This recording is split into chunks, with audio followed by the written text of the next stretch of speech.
Cameron Crowe joins us now. Cameron Crowe, thank you so much for making the time. We really appreciate it. I love being on the Jake and Spike show. Nice. So great to be here. Cameron, that's the nicest thing. On KIRO, no less. Come on. On Right? KIRO. He knows. He knows. He knows. He's Hell yeah. huge, long-time Jake and Spike listener, I'm sure. Cameron. As far as I can remember, definitely. It's good to be here, guys. Thanks for having me.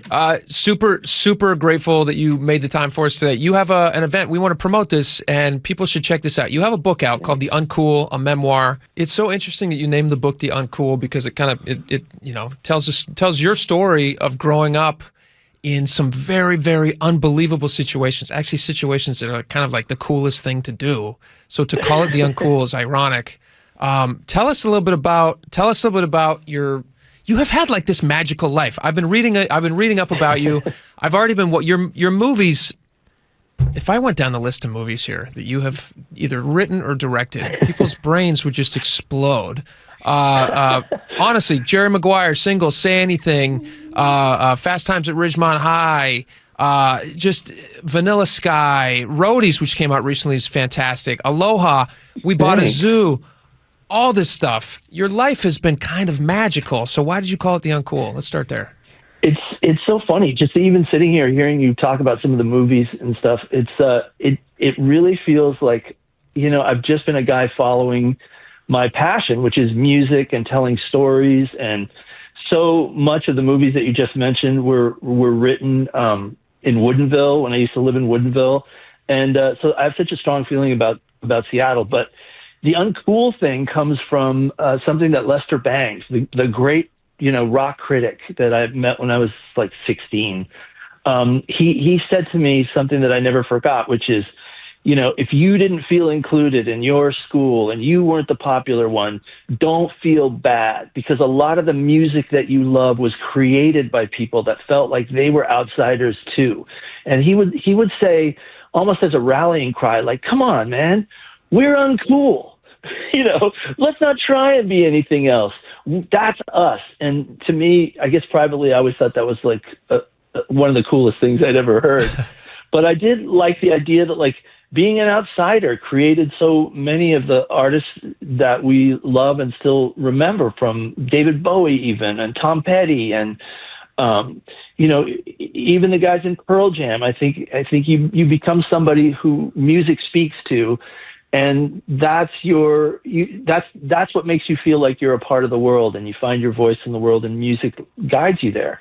So that's kind of the path I've always followed. That's really so. It's insightful, and it's liberating, and it's a welcome mat for music, because you're right. Those artists that spoke to us, it wasn't just because they were brilliant artists and brilliant musicians and lyricists and vocalists. We had that immediately in common with them. They were uncool, and we were uncool, and that was the bond that they gave us. It's true. I've been working on a movie about Joni Mitchell for a few years, and I just love her work. She is definitely a legend, and one of the great songwriters ever. She didn't arrive on Earth as a genius. She sold dresses in a small city in Canada, and decided she was going to write songs, and I'll just get better. I'll get so good that they can't deny me. And she too was an outsider. She was the uncool. And I don't know, we'll talk about a lot of this tonight, because we've done a few of these readings in cities before Seattle. I've been really looking forward to Seattle.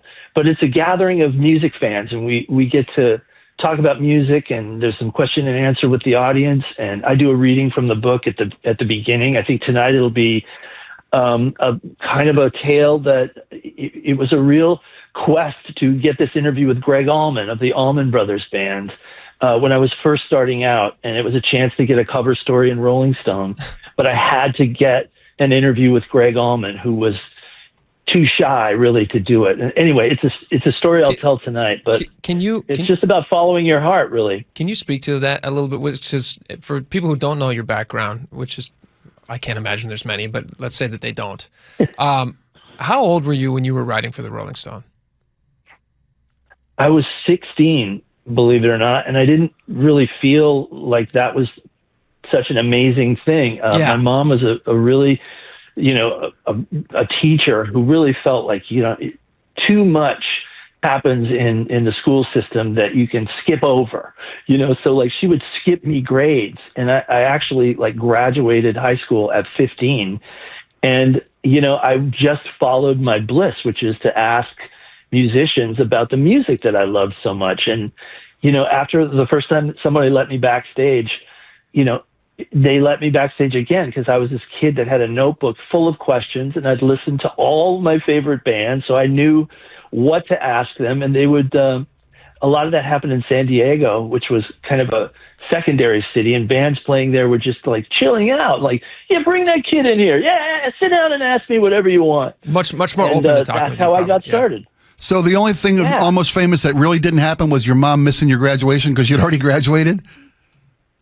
Well, she did go, but I got the diploma in the mail later because I didn't go. Oh, funny. I was actually on the road with Led Zeppelin, believe it or not. That's insane. And I know it's insane looking back. It's insane even talking about it. But you know what? Those guys in Led Zeppelin were a very close group, close friends. It wasn't like a U2 show or something where there's 80 backstage dressing rooms. It's like there was one dressing room with the 4 guys that are Led Zeppelin. They're like a team. And me, and they let me into their world. And that's something I write about in the book because, Rolling Stone stories are one thing, but I was so honored to do cover stories on people like Bowie and Led Zeppelin, but there's always a story behind the story. And that's kind of what the book is about. It's, all of these stories become a story about a relationship that you build with a guy like David Bowie. And what was it like to, I didn't have a driver's license, so he used to drive me back home at the end of an all-night recording session, recording something like TVC 15, and then give me a ride home. And then David Bowie would drive you home. Yeah, in a yellow VW Bug. He had a yellow Volkswagen. And was he David Bowie at the time? Like him. if he would have stopped, like let's say the Bug broke down and he got out, would he be mobbed at that time? You guys, he was wearing a red beret it was a blue beret with red hair and a green jacket. I mean, it's David Bowie driving that car, but no one expects him to see him in that car at 7 a.m. when you're driving your kid to school. It's like, no, David Bowie's not in the car next to me. Well, he was. And I always used to look around and go like, you guys, take another look. That's David Bowie. I don't want to be that guy, Cameron. We're with Cameron Crowe tonight at Benaroya Hall with the book, The Uncool. One day I did get to drive Eddie Vedder from a softball game against the KSW Flies back to the station in my seafoam green Volkswagen Bug. So we have that in common. We have that in common. I want to use that to transition into the singles era of your life because I know that your hometown was San Diego, but you saw what was going on in Seattle. That moment where the entirety of the musical universe, we were the center of the universe. We were like, London in the mid 60s, like San Francisco in the late 60s, and there was Seattle. You bet. But you saw that and wanted to make sure you captured that vibe and that moment in your film Singles. It's true. Well, I was already there, and I remember there was a radio station that was then called KCMU, and KCMU was one of those left of the dial, kind of indie stations, and I had come from Los Angeles and San Diego, and I heard this station that would play like blues, gospel, Mudhoney, and spoken word poetry, all in the same hour. And I would hear that and just go like, well, this is great. This is more advanced than any of the cities that I've lived in, really. And I kind of saw the spark, the sub pop spark, and all of this start to grow. But I made Singles kind of as a romantic comedy set in a romantic city, and the story within that story was that there was a music scene that was kind of a secret. And what was wild was in the time that it took to make the movie and put it out, came the explosion of Seattle. And so there were always people, like at the time, I remember people thought like, oh, well, you just went out over a weekend and made this movie because Nirvana were really big. And it's like, no. It was 2 years ago, dude. It's a little bit longer to do it than that. It really, you have to kind of beg the studio to pay for it, and it's just a long road. But in the time that they took to put it out, because the movie was on the shelf for a bit, I remember the Warner Brothers, the studio was like, well, it's really not When Harry Met Sally, is it? There's like a lot of people with long hair in this movie. And is that what they were trying to make? They were trying to make Harry Met Sally? You're like, that's not what this is. It's like you say, it's like, oh, I want to make a romantic comedy. And we had made the movie Say Anything with John Cusack, which is set in Seattle. So I loved Seattle. Mother Love Bone, the great, early Seattle band from that movement, their first music is in Say Anything. So I was already loving all this stuff. But it was funny because let's just say the elixir of all this hadn't reached the studio system of Los Angeles. They were like, why do you got Matt Dillon and long hair? Like, what's going on? And ultimately, fans sought the movie out, and fans wanted it to come out, and fans showed up to see it. And it's kind of been like all my stuff. Sometimes it comes out and it takes a beat before people find it, but then they find it, and I always feel so appreciative. Well, I think and it's always a chance to play a lot of music, too. That's my favorite part of the whole process. I think that speaks to your insight into what is quality and what works. I mean, you really have been on the forefront of so many things that by the time the rest of us get to it, you've been there a long time, and you helped us get access to this world. You are very kind to say it. I just feel like I've been on a fan's journey, and it's kind of what I always end up writing about is like, let's put you in the seat next to me, because I was lucky enough to be there and see some of this stuff and see somebody like Tom Petty as he's finding his voice in the world. And so like, here, sit next to me. I'm going to write about it so that you feel you get a front row seat too. And the same way with the movies that I've done, Jerry Maguire is a really personal story about, getting fired and who's going to show up and who's going to leave you behind. And that personal story became a big Tom Cruise movie. So you never know the path that your stories are going to take. That's part of one of the things I'll be talking about tonight, for sure. What's so interesting about your movies is as you go down the list and you look at these, they have kind of a timeless quality to them. Like, you can watch Jerry Maguire now at any time in life, and it still is going to make an impact on your life. There are movies that you watch, you go, that's dated. But your movies seem to kind of exist a little bit outside that. Like, how did you achieve that? I'm not just trying to like kiss your butt. I am actually interested in that. I'll take it either way. No, I'm completely honored by what you're saying, because they're really kind of personal stories. Sometimes they're based on real life people. Often they're based on real life people. And, the more authentic, even a movie like Fast Times at Ridgemont High, there weren't a lot of movies that took, that had respect for young people and, wanted to get it right and spend the time to find out what their life was really like, which was still kind of my life too. Jerry Maguire, it's interesting. Jerry Maguire, at the time we were making it, was kind of thought to be, well, who knows? It's not Mission Impossible. It's kind of like a smallish Tom Cruise movie. But in fact, the things that Tom Cruise wanted to do in Jerry Maguire made it universal. Like he really wanted to say, I remember he wanted to say the line, "You complete me," and I wondered if it was too cheesy. I remember saying to him, like, we might just have to cut this. And he said, no, give me a shot at this. I want to say this line, you complete me. And it ended up happening at like 3 a.m. at the end of a long day. And like, everybody was kind of tired, and these crusty, crew members are just kind of dragging a little bit. And there's Tom Cruise, and he does this line, you complete me. I look around, they're all crying. This guy made it so real and so personal that you just felt the power that an actor can bring to your story. Well, that's why it works. Like all these years later, that's why that movie still, you feel something when you watch movies like that. Well, Jake said, and I agree with him completely, your movies are timeless, because I think you're probably the best storyteller of our generation.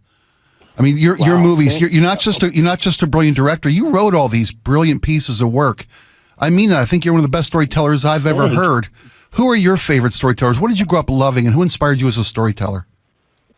I love Wes Anderson's stuff. I love James L. Brooks's movies. I love anybody that kind of like tells a story from the heart. And when they add music to it, and just really let the music play and not just be little things that pop up, when somebody gets out of a car or something, but like when you really let a record play. Quentin Tarantino does this as good as anybody. Yeah. He'll just let you ride the surf of a great song, and you'll feel the story moving along, but you'll also get that extra tingle because the music is so great.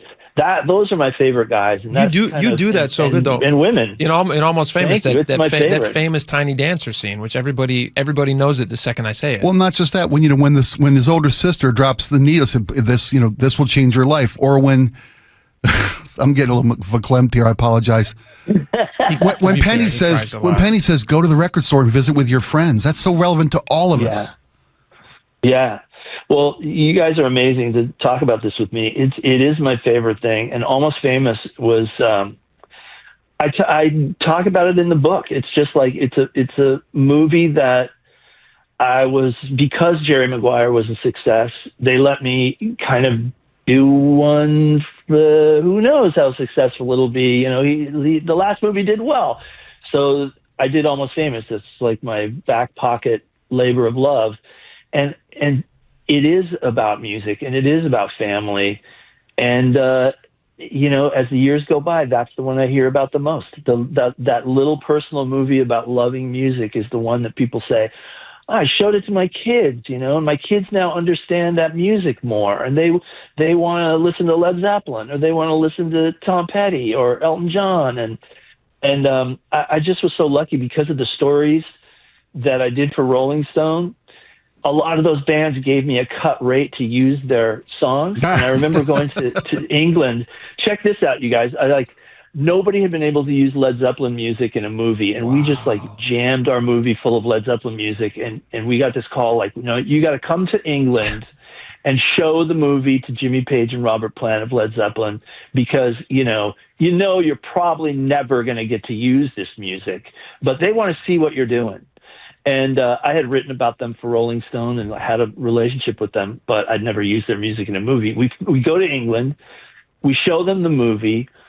They're pretty quiet, just the two of them in this theater. At one point, Billy Crudup's character goes, I am a golden god. And Robert Plant said, I said that first. And so I thought, okay, all right, they're not hating this. And then when it was over, we went across the street to this little wine bar, and Jimmy Page and Robert Plant had talked about it, and they said, look, we decided, yes, you can use 5 of our songs, but don't use Stairway to Heaven because it's overused. It's like a wedding song now. Let us give you one of our acoustic songs for free to replace. For free. And that's Tangerine. That's unbelievable. Yes, it's brilliant. Unbelievable. That's one of my favorite moments in the film.